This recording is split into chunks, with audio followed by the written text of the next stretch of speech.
Hi, good evening, and welcome to webinar number 10 in our Responsible Hillside Living series. I'm Robert Thompson, Principal Architect here at Ackee Workshop. And today we'll be talking about building your dream home in stages, the 10 mistakes to avoid. Now,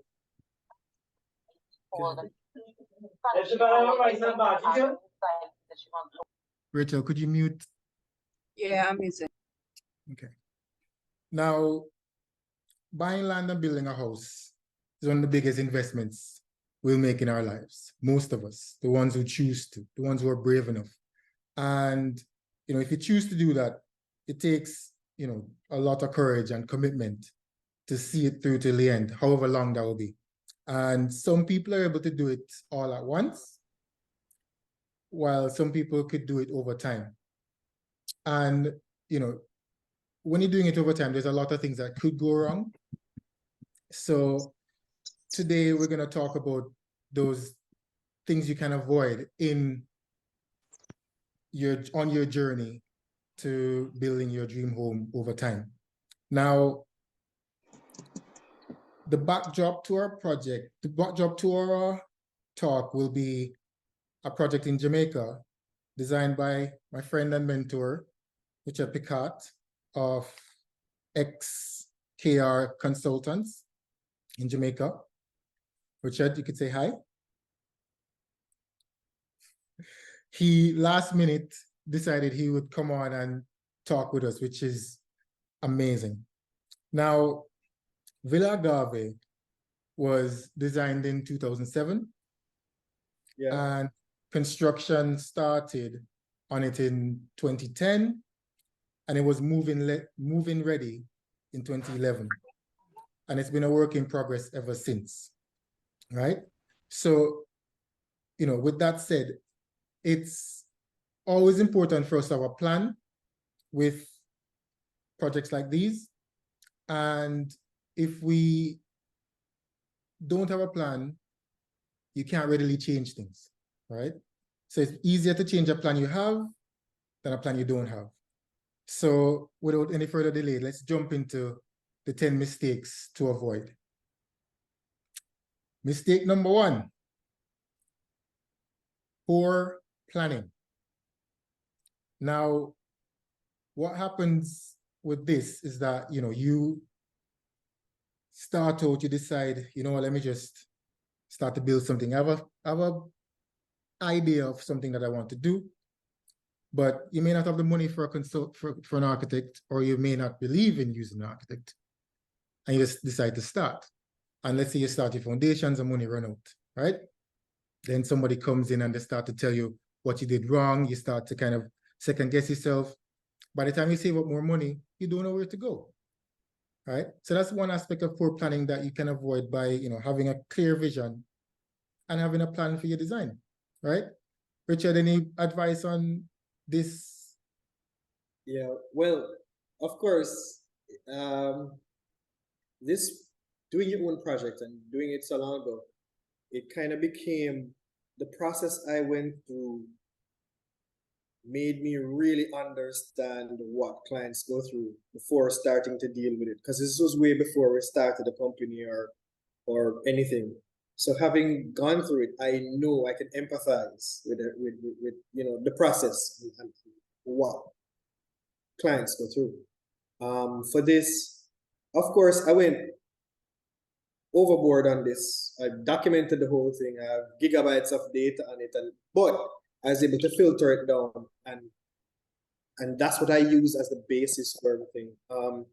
So what I did here is an idea of your budget. Now we give out an Excel table. It seems very, very, mathematical and very, the boring part, but we give out an Excel table, which is a house size creator, and you can tweak we have all the rooms based on the discussion, and you tweak it, and we have a rough cost per square foot down the bottom, so you see how much money it's costing. A lot of times you watch HGTV, you watch all this place, and you see these 10 by 10 walk-in closet his and hers, and it adds up to the square footage. And when you're done, you end up with 6,000 square feet. Yeah. You really just want it 3. So this allows you to, even before you start and even before a fee proposal or anything, just to tweak for yourself what it is. And what the cost may be. Yeah, what the cost would be.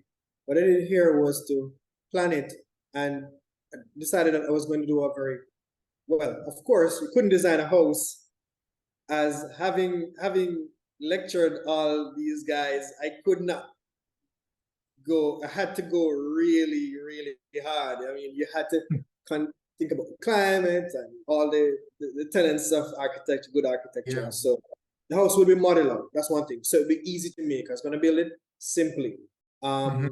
Site, realized the site was cast limestone. So we decided we were going to do dowel and epoxy the foundation. Some of these, sorry, Richard, but some of these stories will fit in with some of the other mistakes as well. So then You know what I mean? the building design was born out of the site and the nature of the site. Yeah. Of course, climatically, but we started with a modular building, simply use local materials, no room more than 1 room wide, so that we could, you'll notice ventilation above, so you can have passive cooling. And of course pulling apart so that the courtyard would be in the middle. I have a scenario, I'm a corner lot and I have people all around, so that I wanted a personal space. But the planning was, from the design, was okay, this lot is surrounded by other persons. How can I get safe? 2, how can I build on this type of rock and save money with the foundation? The engineer guide me. I've not done it before, and it became like an option that the local council started to use. That will actually tie into this mistake, ignoring codes and regulations. Right. Well, it wasn't a code. It's not a code and regulation, but it's like an identity. You've influenced it. Yeah, influencing codes, just like rainwater catchment. So the whole idea of the house was that I'd be able to collect my rainwater. Climatically, it would be cool. I mean, anytime you go outside and it's 90 degrees and you come inside the house without fans or anything, and it's 10 degrees all the time. That kind of thing. But then we knew that we had a tight budget, so what we did was to deconstruct and go into the bank. We said, okay, BQ is X.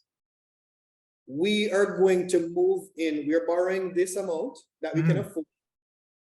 And we're going to do it and move in concrete screed floors. We're going to move in at half the cost of finished construction. And then we will finish over time. And just showing the bank what you're able to do and how you'll move in. Give them confidence. They accepted it. That was important because I mean, if you were to borrow the money at any point in time to build a house like that, it would be too much money.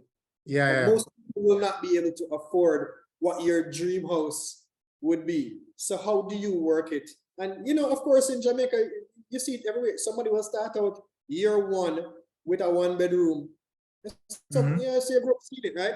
And year 20, they have a 10-bedroom house with a swimming pool. Yes. And they build it over time. That's what you typical Jamaican used to. Now looking at mistake number 2, which will actually work, which you look at with building your 1-bedroom and then end up with a 20-bedroom house. So if you don't follow, people tend to don't follow codes. Right.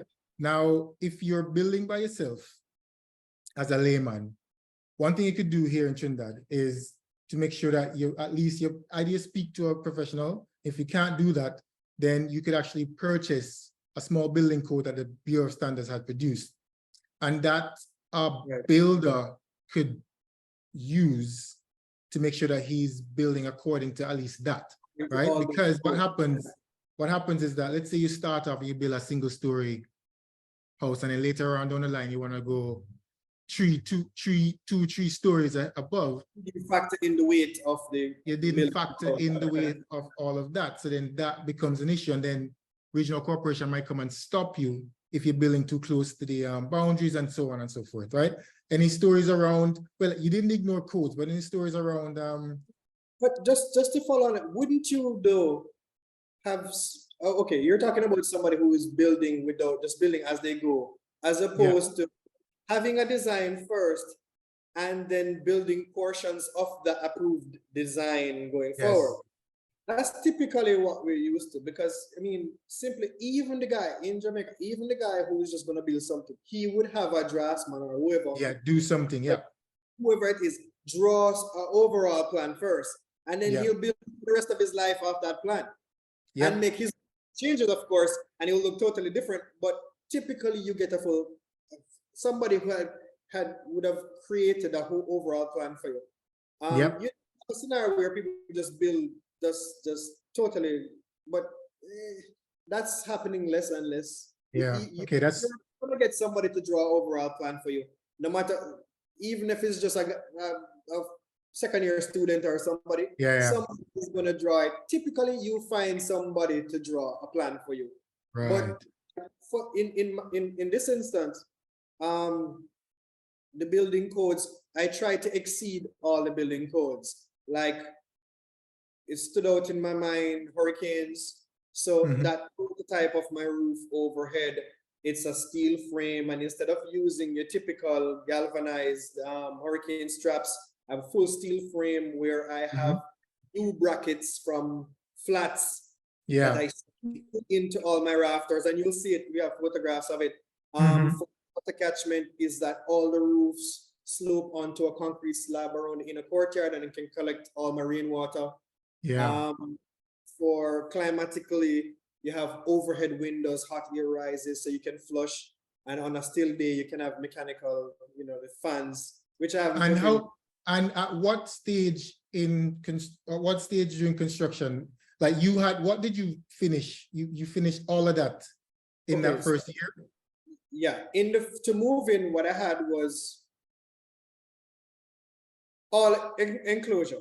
So the concrete was everything. All the concrete was done. The roof was simple, because how we did the roof is it's modular. It's all monopitch, 20 by 20 roof. So it was simple to build. You didn't have to cut any members. You didn't have to cut any sheeting.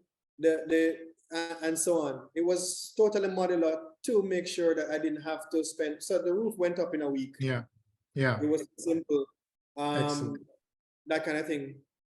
Okay. And then we screeded everything. So all the floors in the house was concrete. So you lived on concrete screed for a while? Lived on concrete screed, stained some places, and then we moved over time. We put in and of course that comes still.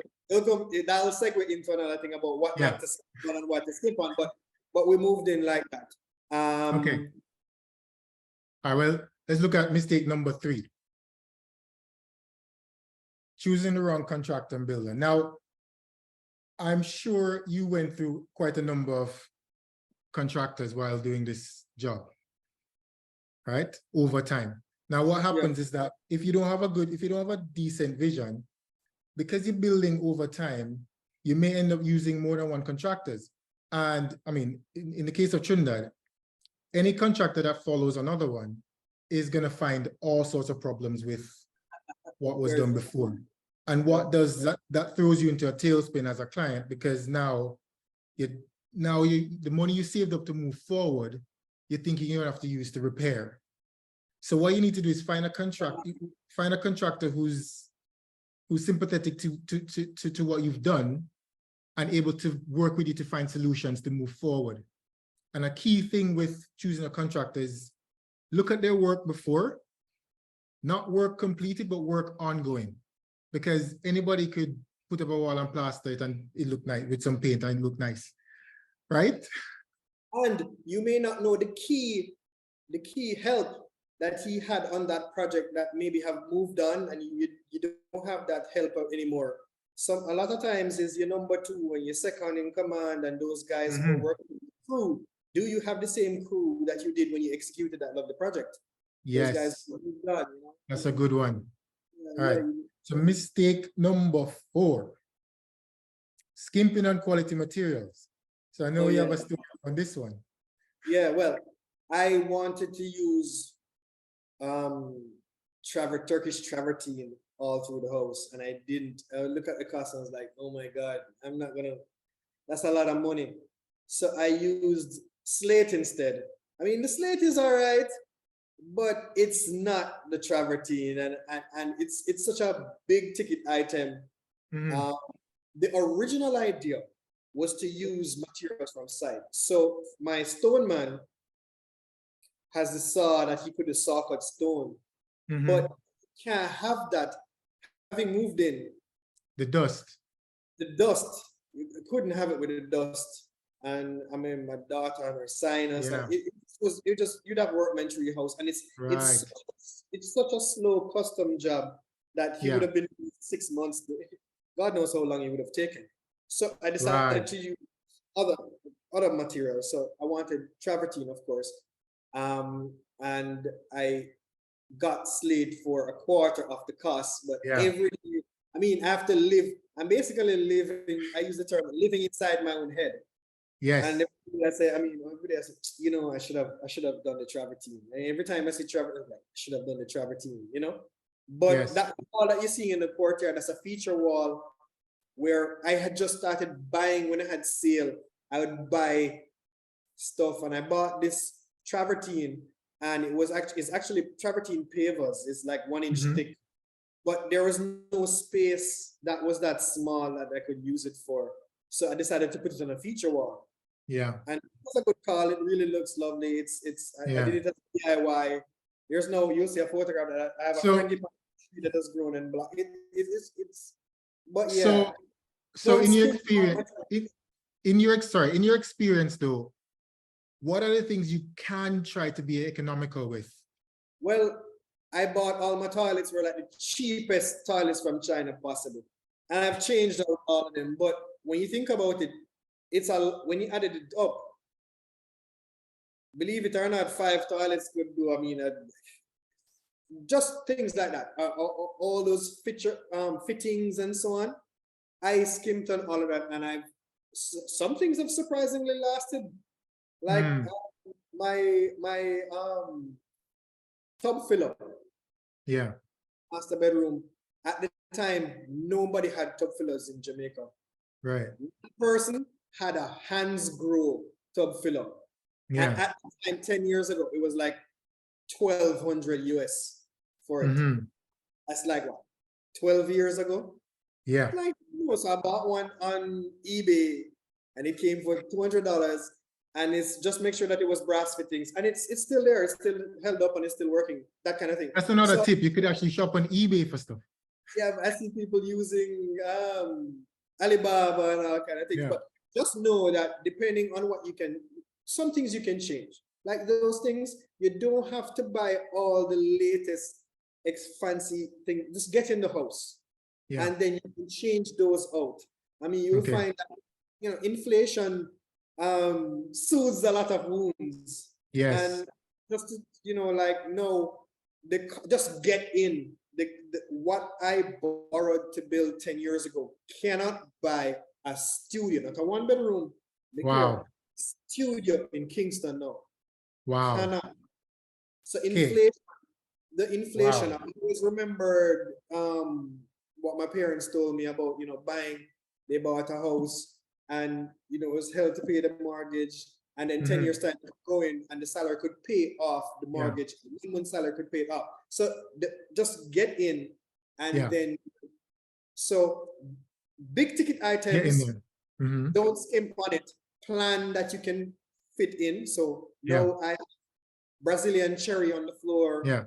And we're in the courtyard. This deck was left over from the rafters. After 10 years, I just changed it, and I put in green heart, Yeah. that thing, which When- is, When we get to the end, I want to hear some more of that story. yeah, but let's go Sure. through. So mistake number 5, not considering energy efficiency. Now, Yeah, this one is really unique because in Trinidad, people tend to not think about energy efficiency as much as we do in Jamaica because light bill high. Light bill is not that high in Trinidad. But Right. That's true. What people must understand is that the money you save through being efficient can go towards your build, right? And you know, your general home comfort is important as well. Now, your house is the, you know, benchmark of considering efficiency. So you want to tell us about some of your techniques? All right. Well, first of all, I have all the overhead windows. Hot air. Well, first of all, the form pull the house apart with the courtyard so that no room is more than one room wide. That way, each room can be can have individual passive cooling. Where I could, also slab roofs have a lot of heat. The heat, no matter what you do, it's just hot. Like right now, it's really hot in here. My study is the only room that has a concrete roof. It's the cube at the front. It's the cylinder at the front. It gets hot.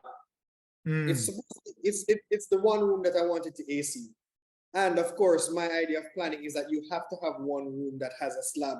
Worst case scenario, you have a hurricane and you lose your room. Bunker in there. There's one place that you can go that you have shelter, you know, like not that my roof is, I expect my roof to come off. There's ridiculous contingencies, but just the thought, you know. That in this photograph you see in the guest room, and the guest room there's a window wall. I mean, it's a window wall. It's like 10 feet tall by 15 feet wide of all windows.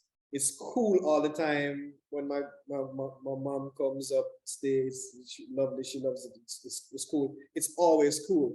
And of course, the wooden louvers, the idea was that if you come spend time in Jamaica, come hang out and you want to sleep late, you lock all those windows and it's dark. It's for people who are on vacation, who wake up late. So you can simulate night in there, you know? Yeah, so thinking about energy efficiency saved you money.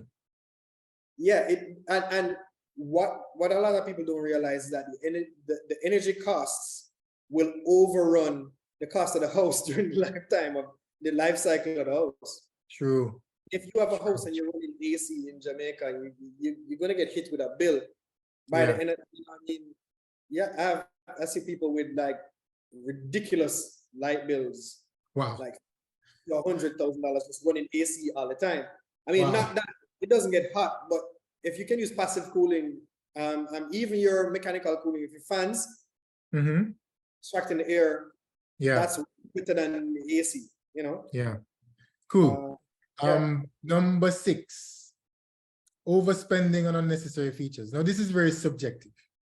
Yeah, what's unnecessary? Exactly. It's very subjective. But what I would say is anything that's not pivotal for you to move in the early stages of, you know, your construction. Don't spend on it then. Don't try to spend on it then. No. Spend on it after you're inside for a few years, because your tastes change. Right. I can tell you that. Right? Tell me about it.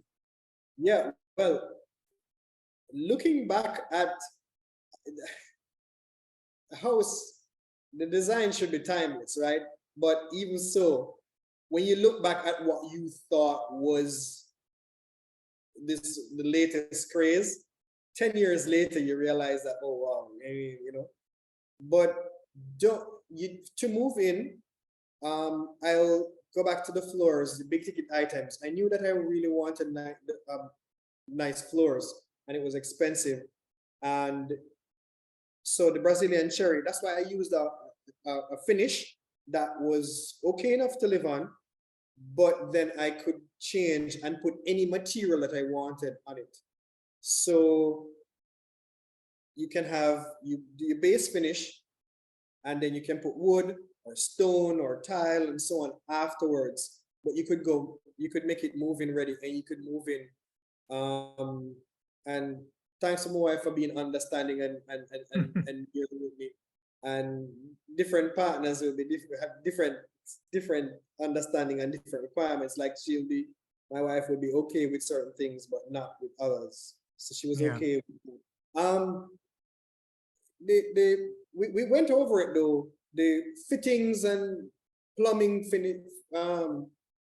items, those can be very expensive, especially if you want the best. Yes. You can put them in afterwards. Even my kitchen was done in year 3.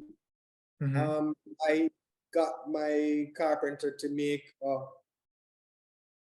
a makeshift island and some makeshift stuff, and we used it until we put in Design the the we kitchen. wanted. And then my neighbor who was building took my makeshift kitchen and used that for a year also until he Oh, could that's brilliant. That's it's like brilliant. fast. Yeah, because what we used it is like it's modular leftover stuff, and then we put Formica on top, cut the sink and everything, and just put it in there, and it was Oh, that's brilliant. That's and it just brilliant. moved around. It just moved around the neighborhood. That's great. All right, Yeah. moving on. We have to jump through this a bit faster. All right, so Yeah. number 7, overlooking storage and organization. Yeah. Now, you're building your house in stages, and you're building to get to a point where you could move in quickly. Right. And as you live in it, we humans, we collect. So there's no foolproof way to people like to use the term maximize storage. Every storage is maximized once it's empty, but once you start filling it up, that's it, right? So, what are tips what are things that you had to do in your throughout being in that space? Being there. Well, as you can see, my house is very open and the courtyard and in a veranda, and so I designed spaces for storage. What you're saying is exactly correct, because our kitchen is big, and there's a cupboard there that I have some power tools in and so on that my wife has been trying to evict me from. So I have a room that's a pantry. So I finally drew up and put in the pantry, and ordered the pantry, and I'm waiting on it now. So that's year 10. Now that I've amassed stuff and started to store, I really need it now, and I've ordered it, and it's supposed to be here in a month or so. But that pantry is going to really be. My kitchen has its own pantry, so this pantry is really going to be now a room with storage cupboards, because everything's so open. I really need that dedicated storage. I also had an in-outer washroom where for built-ins to go. And in everywhere I did, like even in here, in my office, I built in storage. You can see in the corner. As benches. Storage, that window seat has all storage. Every time I kitted out a room, I designed in storage. Right. The wall of the study has all storage in there. So being in here, I've actually rethought storage as I went on. I have more storage than I originally planned, where every room that I do, I integrate it in the design, like built-ins and so on. Perfect. And it works. And downstairs, I'm gonna put in. So don't overlook it. And as you fill in and live in the space, you'll realize that you really need the storage, especially if you clean and everything look nice. Yes. You have to have spaces to hide everything when friends are coming over. So exactly. All right. So number 8, poor site selection and site placement. Now, this is a tricky one, because sometimes you don't have a choice. Right? Only poor sites left. No. Yeah, with the site selection, you don't have a choice sometimes. But what happens that you need to build with the site in mind. A lot of people don't do that. So then you end up with problems later on, right? Now, as architects, we know how to build with the site in mind, but not many people use proper architects. So what kind of advice could you give on this mistake? On site selection, what's happening in Kingston now and around Jamaica is that we're seeing persons come in with harder and more challenging sites. because Well, really yes. those are the sites that are left. Yes. You know, get a site in Kingston under a certain amount of money, it has some handicap or another, but it can be used for advantage.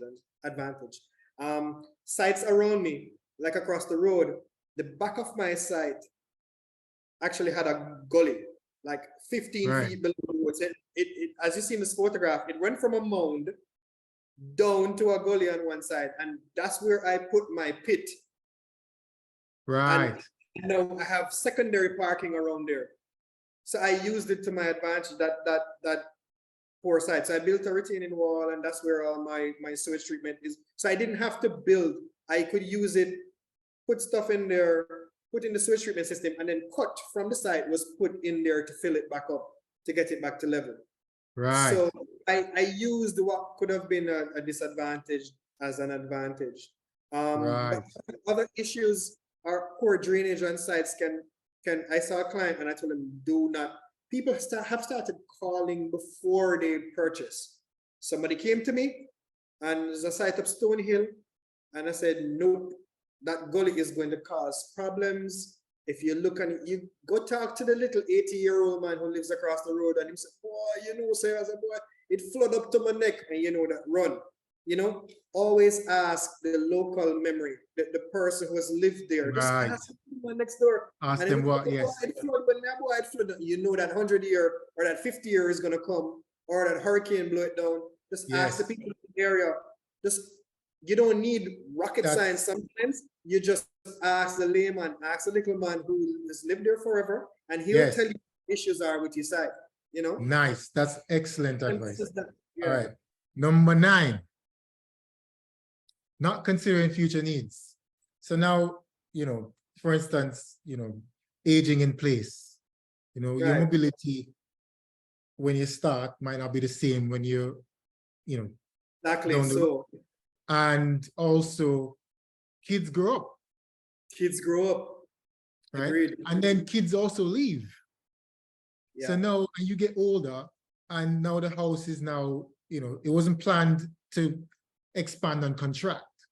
Yeah, here you are in this Yeah. 8,000 square foot house. You and your wife What kind alone. of stories you have? Haunted. Well, when I designed the house, it was weird because the master bedroom is on the ground floor. I thought of that. Okay, age into the house, old, everything on, because most of the house is single story. The 2-story side shades the courtyard for the single story side. Mhm. And so what I did was to put the master bedroom on the ground and moved into the guest room upstairs with the kids when they were younger. And when I moved down, is about the time where they wouldn't want me to be beside them anyway, and I wouldn't want to be beside them playing music. And actually, they can do whatever they want. They have their own study and they have their own space. And it's worked so that we have now grown into the house how I envisioned it, and it works. Mm. We're young, and people say, oh, you're away from your kids. So you decide. I said, they're going to grow up and they're going to hate you. They're not going to want to be beside you. And no, they're young adults, and it's great. They're on one side of the house, and they carry their friends up and so on, and they're on one wing and one side, and they don't bother us. We all come together and meet in the courtyard. But that kind of planning, you don't have to plan for now, like the immediate use of the house. Plan for your end game. So now, Right. like tell clients that, hey, you know, multifamily living, why don't you do a self-contained flat? A self-contained flat or a multifamily that can create income. Maybe that rental is there so high in Kingston now that rental income for that 2-bedroom flat built into discreetly, you don't even know, can pay your mortgage. Somebody Yes. else, stuff like that. Now, if I were to build now, I would do this house with a self-contained. And because it's a corner lot, I do have a second driveway. Somebody could go in there that I wouldn't see. I didn't want Right. that, but Yes. but it's an option now because it Right. would pay for the mortgage. Exactly. In 10 years' time, it will pay for your mortgage or when you reach retirement age. So consider big future aspect is just that being able to make income from it. Why do you need an 8,000 square foot house when you're 60? Yeah. You know, so the house Yeah. is supposed to be able to move through the different stages of your Life. family life and so on. Right. Right. So that's the biggest one. I mean, there are other things, but You start rushing me through, so we could stay here. All right, number 10. Last Number one, very important. Rushing the construction process. Now, what happens here, well, it probably happens in Jamaica too, is that most people are like, if you take a loan and you're on your bridging loan, you need to get your final certificate quickly so that you could convert that loan to a regular mortgage. So most people are rushing to get to that point, right? But then when you do that, you miss things and have subpar workmanship, and then that gives you more issues to go back to. Right. So, you know, I mean, from my experience, I think what people need to do is, first of all, have a contractor who's capable of phasing their work properly. And also, you know, you have to make sure you just trust the process and take it one step at a time, right? If you're going to use a contractor, no contractor is going to stay with you for a prolonged period of time. No. So you have to work out what aspect costs what. Okay, the shell, the roof, the windows, screed, it's done. It's half the cost because the rest of it is all the finishes and everything. Yes. If you can get in there, you can get in, get out with a contractor anyway. Because typical contractors, general contractors are good with wet works and so on. And you usually want to get in your finisher anyway. Yes. Right? The guy who's good on getting the wet works done and throwing concrete and getting it done is not necessarily the guy who you want to finish your house. So it's perfect. It's a good cutoff point to move in, and then you have your finishing guys coming under the tile and your bathroom and your supplier for your kitchen cabinets and all the cabinetry and so on. And you can put those in over time if that's what you're going to do. Rushing in, what happened to me is that I'd sold my house and I was renting, and I got notice from a landlord. So it pushed me to move in before I wanted to. And some of those things actually threw a spanner in it, because then I just did some things outside of the program. Right. You know, rushed it on the program to get it in. And one, it can throw off your budget. Yes. You spend on something that you never needed to spend on to get in before time. And you can throw it in tranche. You get in tranches from the bank. You can throw it in tranche to do that. Yes. A lump sum that you had a specific thing to do. But yes, as the best as possible, just phase it between wet works on roof and finishing the envelope and all your finishes, your flooring, your cabinetry, those items. And those two, that last two can take up a lot of money. And if you can get, you can, and you should know what you can live with, you know? Yes. But by and large, rushing in can affect you. And that is one of the biggest things. It looks the simplest as the last thing, but it can be the biggest thing because it can throw out your cash flow. Yes. Cool. Well, we've gone through the 10. We have a question. We have a question. You have a question? All right, now we've come to the end. We could open up for questions because I'm sure there's a lot more stories we could tell. We have a question here from old buddy Nagash. Oh, hi Nagash, what's up? You coming off mute, Nagash? Hey, what's up? Hey Nagash, what's up? Not much. What was your question? Oh, no, I was just asking Peak in terms of the whole building process, if there were any do-it-yourself segments or items in there and how that kind of help offset costs if there were any. Oh wow. Great question. I'm different though. So all right. So the reason why I chose slate is so that I could do it myself, because it's more forgiving. Right? Right. I did maybe I needed 2,000 square feet of slate. I did about 1,000 square feet myself, and then I said, hell no, I'll pay any amount of money for somebody to come and finish this for me. But my stone man who did my stone walls and so on, it was easy enough for him to do it at a way less price than what your typical tiler and so on going to do. Because Okay. it's so I was mixing, I was cutting, and I was laying, I was killing my back on the knees, and yeah. And also I did my master bedroom wood floor. I bought the tools, I bought my floor nail and everything. And then I decided never to do it again. Also, so I did this. What you're seeing now in the foreground, Yeah. I did that with a carpenter. Okay. We did it together. And I can do it. It's a great experience, but just pay the guy to do it. All right. No, it's rough. It's fun, you know. But in the scheme of things, now the time, time is money, and Yeah, especially when it's time sensitive. by the time I did that, might as well let us just do a project, get some money from it, and pay a guy to do it rather than to just to do it. You know, it's not that much money to do it. Like right now, you know, it's not that relative to the time that for what I could earn in that time. But Yeah. when I did it, I was like this. I was tiling, I was doing all pieces. I even installed the windows with my carpenter. I Right. used Cameron Industries, big up Andrew Cameron. Andrew gave me windows, doors, kitchens, everything. His Nice. windows, he gave me, but everything was assembled. So I bought my tools and we installed the windows and put in the glass. I found glass from a glass wholesaler, went in and we put on the trim security film on it before we installed it and everything. Mhm. And did it too. So I installed my windows and doors. I installed some flooring.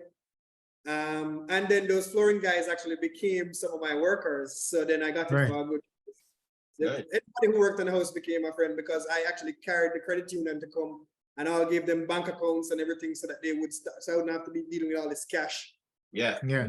They would save money and stopping at the rum bar and paying and drinking off all the money, that kind of thing. So we became friends because I looked out for them and so I got a good price. But even there's a photograph here, Rob, with my bed. I made the master bed just as from pieces left over. And it's still there. I think I have a collage with the master bed in one of the folders, Rob. Okay. Made the master bed myself. Nigga, I know you could do something like that too. So anything that you can do to Right. offset the cost, do it. If it's to Mhm.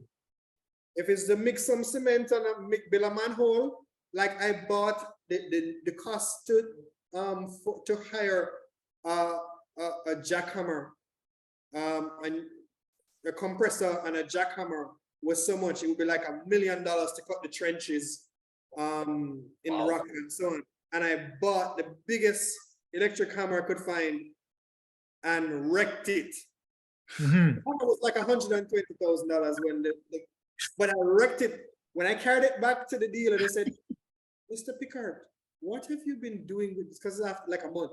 What have you been doing with this hammer? And I said, you're not supposed to, it's for concrete. You're not supposed, you were doing the rock, weren't you? And I said, yes, I do rock. That's fine. And then they said, you know what? You pay for, everything's supposed to be free if it was, but because you abused it, we'll replace the parts and you pay for the labor. It was never quite the same, but just buy the equipment sometimes and pay somebody to do it rather than to hire the equipment. I still have this hammer up to this day, you know? Okay, we have another So- question. We have another So, question here. All right. Thanks. Yeah. Cheers, Nagash. Now, this question is about insulation because we talked about energy efficiency. Now, The light's still hanging out at the ceiling, right? yeah, the lights hanging on the ceiling. That's why I chose this one. Now, what sort of a wall construction did you use on this? And what kind of insulation factor does it have? All right. So I have maybe 30% walls and 70% doors and windows. So I'm different. Right. And because the openings are so large, I had to use poured concrete because I have all spans like this. So even the wall to your left here is all the 6 doors and it's all window walls to the master bedroom's back courtyard. And Yeah. to the left you know, so I have all windows all the way around. So I used poured concrete. The roof has what's called seal spray. It actually is a spray coat that has insulative properties on the roof. Mhm. But I figured I could skimp a little bit and use concrete. I was cheaper because I have so many openings and all overhead windows to offset the heat gain. Because this Yes. room windows all the way around. So Yes. louver windows. Right. And I must add that I have the fixture to install on this thing. I just haven't done it yet. It's locked somewhere around there. I just All right. Let's see if we have any other questions from anyone else. But Vic, like Yeah. what's the main lesson you learned from working on this project for the last 13 years? Because you're still working on it. Do a design that's timeless. I think the house, if you go back to the photograph, it looks, when I did this, it was before everyone was doing modern buildings, before modern buildings was acceptable or people were doing it. We have this modern movement now, but it fits right in. And it was about just using my materials, using materials from the site. It's all Jamaican cedar, kiln dried, so it's lasted long, so that's important. If you're going to use wood, it has to be kiln dried, so that it can withstand, it doesn't crack up and so on because of moisture. But the design, okay, so I think that a lot of times we go to places and we see things, or we see our neighbors doing things that we wanted, but you choose things, it's something that you're going to spend the rest of your life with. So strip away all of that and get something that is for you. When I did this house, I wanted something that evoked that. My grandmother's house sits in my mind as the most comfortable house I've ever been in. It's a wooden house on stilts up in the hills of St. Elizabeth. And I remember being a kid and hearing rain fall on the roof. And I wanted that in here. So I've felt I have no sound insulation on it because I want to hear that. When rain falls in the house, you can't hear anything else but the rain. So it's basically, I wanted that nostalgia of my grandmother's house. So put what you want in your house. You can see in here the streaks on the wall, the grooves on the wall. That's where the water runs down the wall and the water in the courtyard. We have a video, we have an animation of the courtyard with rain falling, and just the visual of it's supposed to be that's the best the house ever looked as a pure form. But you can see what I'm talking about as just no walls. There is a MPEG. No, that's yeah. So when rain falls, you get to look out the window and see, instead of gutters, the water pours down to slabs, and you see the visual experience of the water in the house. So you hear the rain and you see it, and there's this feeling that I was able to capture of my childhood that works. You have to know what you want. Don't follow anybody else. So it's important. So you're saying it's important to, when you're planning, think about what you want to feel like rather than what everybody else is doing. The courtyard, I have no dining room in my house. The courtyard is the dining room. Yeah, everywhere is a place. That's just at the entry. That's the water feature. Wife is just there having a conversation. Stop there because it's a place. It's just a park, but it's become a place there. You know, that's where we eat. If rain is falling, on the veranda around the kitchen, we have chairs and we eat there and watch the rain. And it's become a place. And now, because I'm surrounded by persons, this now is my retreat. This place is now my retreat. And that's where all my friends come and hang out. They head straight there. I can open the doors from the kitchen all the way to the living room, and it becomes one big open space. So the house feels bigger than it really is, you know? Yeah. went back to that photograph with it without any windows or doors. Going back to the, That first, We have a question from Google Pixel. How do you Yeah. insulate between the ceiling and the roof to reduce heat on a flat house? well, what we've been doing on a flat slab, what I do as a standard is I put overhead windows all the way around, because hot we air have rises. we have windows in the middle of the house, in the middle of the wall height, but then hot air rises and it gets trapped up there in the ceiling. You can vent it, but what you can do also is create a ceiling so you can have your recessed lights and so on. What you also can do is, instead of putting all the conduits and so on in the ceiling, you have one, and then because you have a false ceiling, you can run you can run it outside the slab.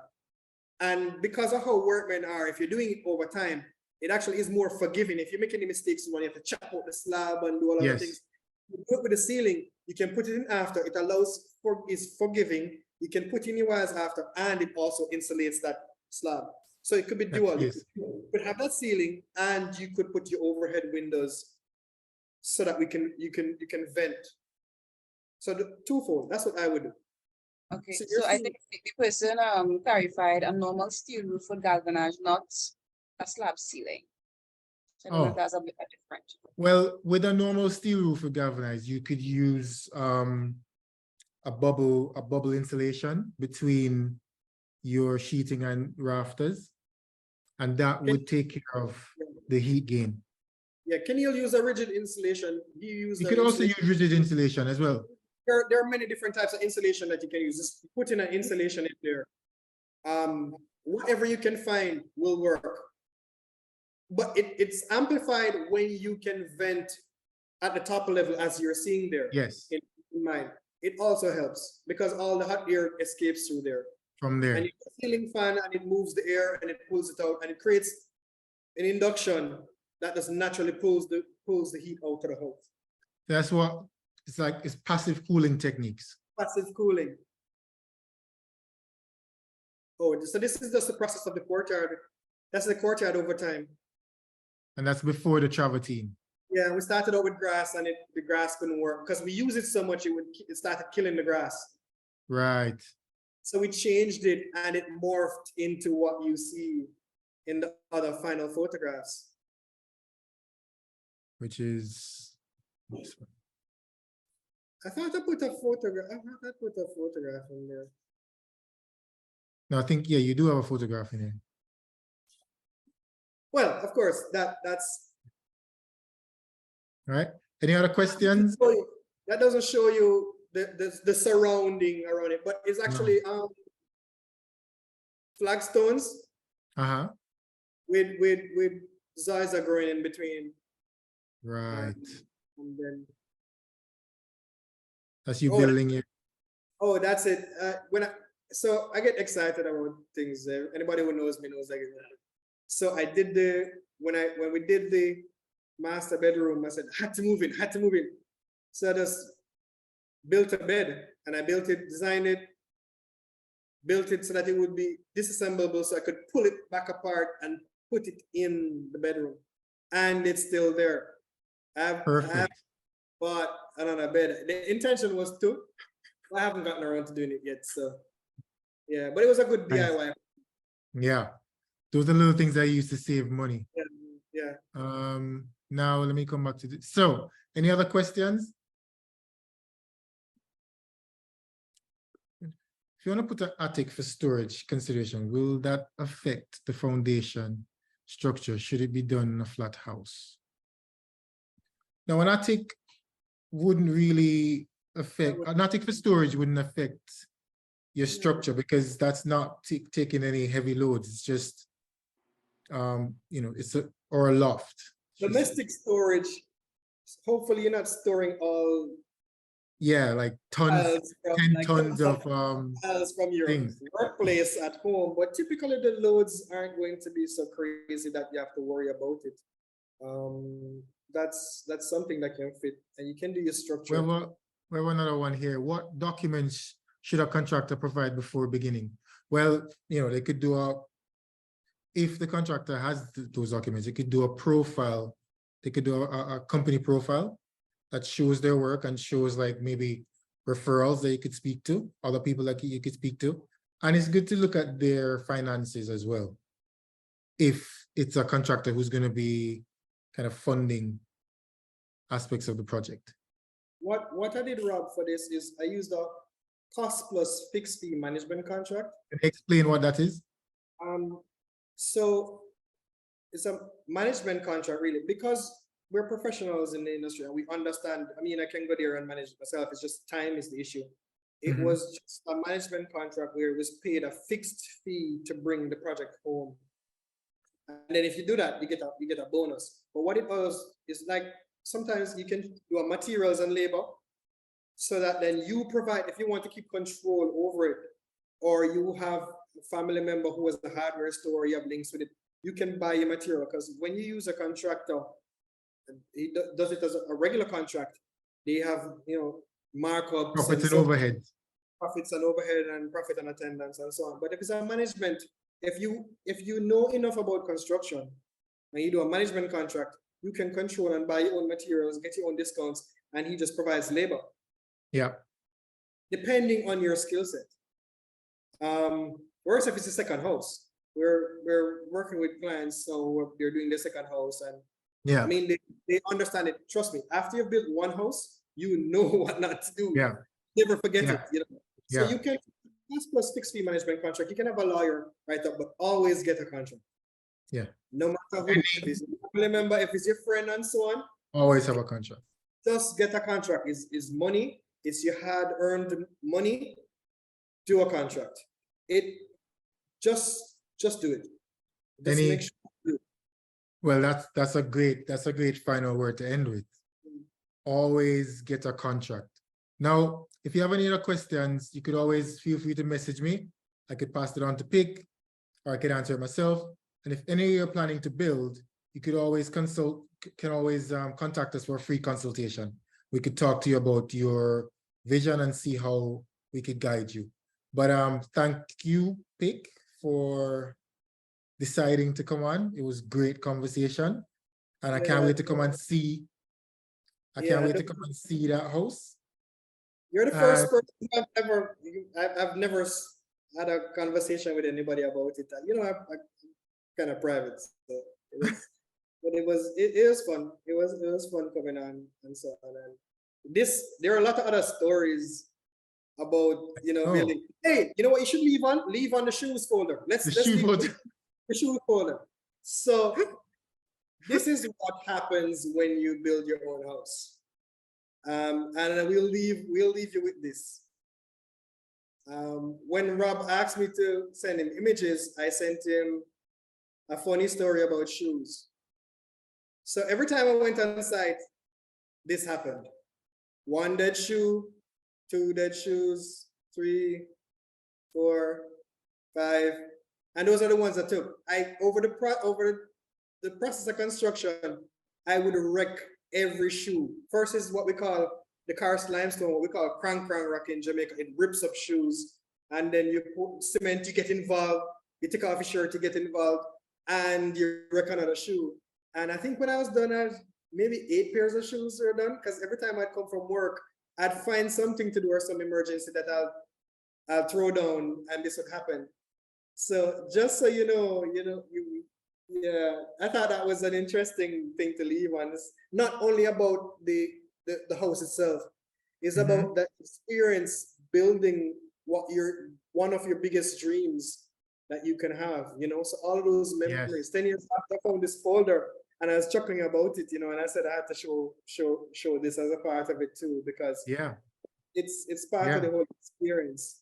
Yeah, the journey is the best part. Yeah. Yeah, the journey is, and that's why you have to do the contract and the things the right way, because you don't want to, trust me, you don't even want to move in the house when you have a bad experience. And yes. Clients got robbed, or contractor bought, contractor got with money. It leaves such a heaviness on your chest. You almost don't want, it knocks that wind out of your sails. So make sure you do everything get a professional and do it properly. Brilliant. Experienced professional too.